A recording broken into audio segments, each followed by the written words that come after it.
So today is the day in the life of Javier and what it looks like to be a real estate investor. Doing a couple walkthroughs today, actually.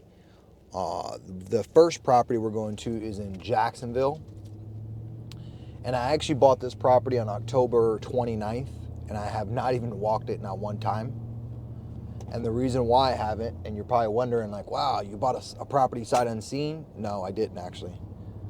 So what I do is, for majority of the properties I buy, at the stage of the investment career that I'm in, I don't walk the properties anymore. I let other people walk them. So I get someone who has boots on the ground.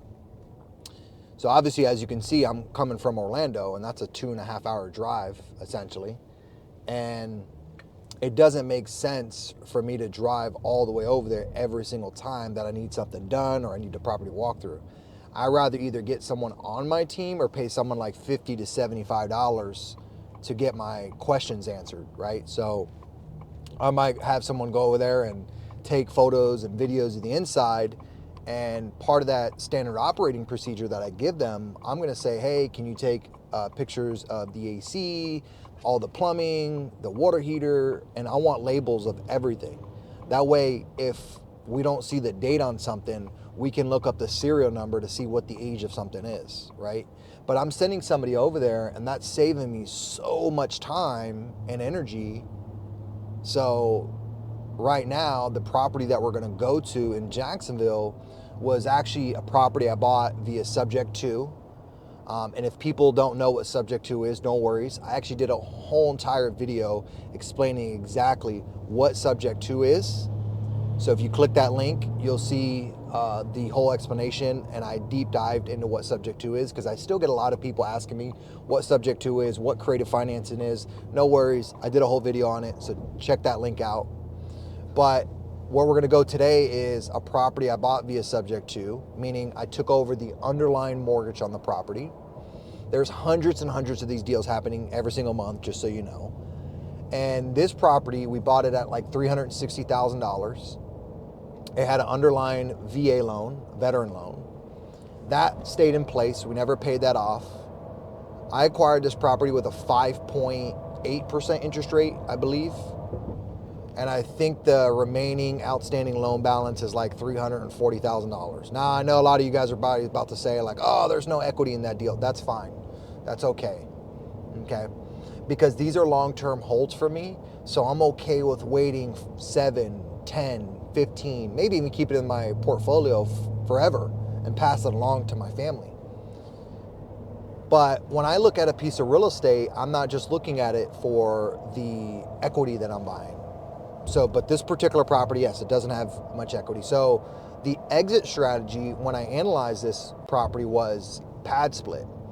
And the reason why is because I'm a buy and hold guy. I like to marry my money and not date my money. And what I mean by that is, when I take my assets, I actually like to take them and keep them in the portfolio. I don't like to buy and exit 2-3 months later. That's what we call fix and flippers, right? Those are the individuals who are making, active income. Everything that I focus on is wealth building. Every asset that I buy is to keep in the portfolio for a long time. It could be 5, 7, 10 years, depending on what property it's at. So this particular property, I have never even been to. This is my first time walking through the property. And I don't even have to go walk it today, but I'm gonna spend my time and go walk it, because even though I'm driving 2.5 hours there and I have to drive about 2 hours back to Orlando, I'm actually doing killing multiple birds with one stone, right? And what I'm doing is, one, I'm going to walk the property, right? That's in Jacksonville. We converted it from a 4.4 to a 9.4. Two, I'm sitting here recording content, giving you guys value, showing you guys the day-to-day of what I do and what it looks like to be a real estate investor. I want you guys to be able to see the behind the scenes, the headaches that I deal with, right? And one of my properties right now, I have a $10,000 headache is what I call it. So we're gonna go to that Jacksonville property. After that, we're gonna go to one of my other co-living properties, which is in Palm Coast. And the reason why I'm going to that property is because That property's on the way back to Orlando, and I'm getting what we're doing is what we're called a repipe at the whole property. So that property had copper piping. We're ripping it all. Well, we're abandoning that piping. We're not ripping it out. We're going to abandon the piping. It's going to stay there, but it's going to be cut. And we're going to put all PEX plumbing in. PEX plumbing is the newest, best plumbing today, right? Best technology. PEX A, by the way. Whatever. A lot of controversy there, right? But after we do that quick walkthrough, because I want to see how good of the contractor did. So I'm doing the walkthrough in Jacksonville. Then I'm gonna go to Palm Coast, do a 5-10 minute walkthrough of the property, seeing how good of a job that contractor's doing.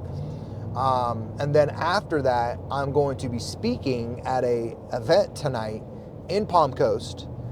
So as you can see, I'm doing multiple things. So like I said, I'm walking 2 of my properties. One's getting replumbed. The other one is finalized on PadSplit. We're about to do the photo shoot on Monday, this upcoming Monday, and that property is going to go live by the end of the month. It actually took me 22 days to get this property up and running. If you are someone who wants to scale in the PadSplit co-living industry, I've actually put together a 3-day free challenge for you guys to take. This is going to take you from A to Z. And the way you get access to this free challenge is by clicking the description below and signing up. It's absolutely free, and you're gonna get all my SOPs. That way, when you start scaling your co-living business, you can take it from walking properties and being hands-on and very involved to being hands-off like I am and not involved, being involved very bare minimum, right? Because I had the right systems and processes in place. So I have packaged all that together. I put it together in a 3-day free PadSplit challenge. It's called the Take Flight Challenge. And if you guys click the description below, you get it absolutely free, and you can see exactly how I'm running and operating my co-living business.